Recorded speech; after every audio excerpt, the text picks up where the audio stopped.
திருவாரூரில் விதிமீறலில் ஈடுபட்ட வாகன ஓட்டிகளிடமிருந்து வசூல் செய்த அபராத தொகையை அரசிடம் செலுத்தாமல் மோசடி செய்ததாக மதுவிலக்கு பிரிவு தலைமை காவலர் பிரகாஷ் என்பவர் பணியிடை நீக்கம் செய்யப்பட்டுள்ளார். விவரங்களை தருகிறார் செய்தியாளர் ரவி. ரவி, வணக்கம். விவரங்கள் என்ன சொல்லலாம்?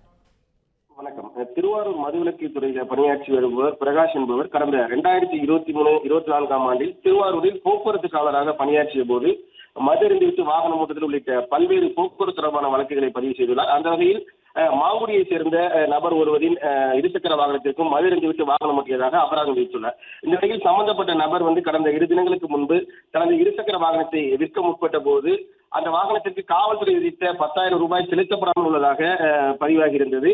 இதனால் அதிர்ச்சியடைந்த அவர் காவல்துறை அபராதத்தை அன்றே கட்டிவிட்ட நிலையில் எப்படி இவ்வளவு வருகிறது என்று தெரியாமல் இது குறித்து திருவாரூர் மாவட்ட காவல் கண்காணிப்பு அலுவலகத்தில் புகார் அளித்தார். அந்த புகாரின் அடிப்படையில் தனிப்பிரிவு போலீசார் விசாரணை நடத்தினர். விசாரணை செய்து பிரகாஷ் கடந்த 2023-24 நிதியாண்டின் போது 30 வழக்குகளுக்கு மேல் பதிவு செய்துவிட்டு அது தொடர்பான அபராத தொகை 3 லட்சம் வரை செலுத்தாமல் ஏமாற்றியிருப்பது தெரிய வந்தது.